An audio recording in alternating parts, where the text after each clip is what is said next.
పక్కన పోలీసులకి విద్యార్థులకి మధ్య తోపులాట జరిగింది. అయితే గచ్చిబౌలి భూములపై కూడా సుప్రీంకోర్టు కీలక ఆదేశాలు ఇచ్చింది.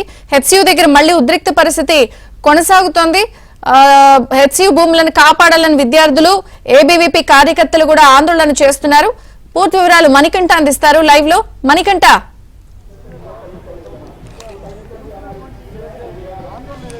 హైదరాబాద్ సెంట్రల్ యూనివర్సిటీ వద్ద ఉద్రిక్తత కొనసాగుతూ ఉంది. విద్యార్థులు చేపట్టిన నిరసనలు ప్రస్తుతం 5వ రోజుకు చేరుకున్నాయి.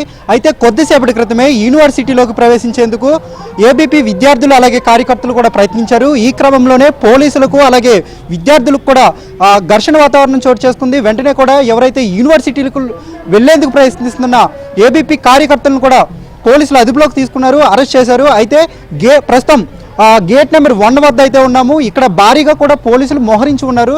విద్యార్థులు ముందుగానే వాళ్ళంతా కూడా గేట్ నెంబర్ 3 దగ్గర ఎవరూ లేరని వాళ్ళంతా కూడా నిర్ధారించుకున్న తర్వాత అలాగే యూనివర్సిటీ గోడలు దూకి ఆ గేట్ నెంబర్ 3 నుంచి వెళ్ళే ప్రయత్నం చేశారు. కొంతమంది కార్యకర్తలు అలాగే విద్యార్థులు కూడా లోపలికి వెళ్ళే ప్రయత్నం చేశారు. కొంతమంది గేట్లను బ్రేక్ చేసి లోపలికి వెళ్ళారు. వాళ్ళందరినీ కూడా పోలీసులు ప్రస్తుతం బ్రేక్ చేసి వాళ్ళందరినీ కూడా పోలీసులు జల్లెడ పడుతూ ఉన్నారు. ఎందుకంటే ఏదైతే భూమి చదును చేసే ప్రాంతం ఉందో ఆ ప్రాంతానికి వెళ్ళే అవకాశం ఉంది కాబట్టి, అలాగే యూనివర్సిటీలో గందరగోళం, హింసాత్మక ఘటనలు చోటు చేసుకునే అవకాశం ఉంది కాబట్టి పోలీసులంతా కూడా అలర్ట్ అయ్యారు. ఇప్పటికే యూనివర్సిటీలోకి ప్రవేశించిన ఏబీవీపీ కార్యకర్తలు అలాగే నేతలను కూడా పోలీసులు జల్లెడ పడుతూ ఉన్నారు. కొంతమందిని అదుపులోకి తీసుకుని అరెస్ట్ చేస్తూ ఉన్నారు. ప్రస్తుతం విద్యార్థులు కూడా నిరసన చేపడుతున్న దృశ్యాలు మనం చూసుకోవచ్చు.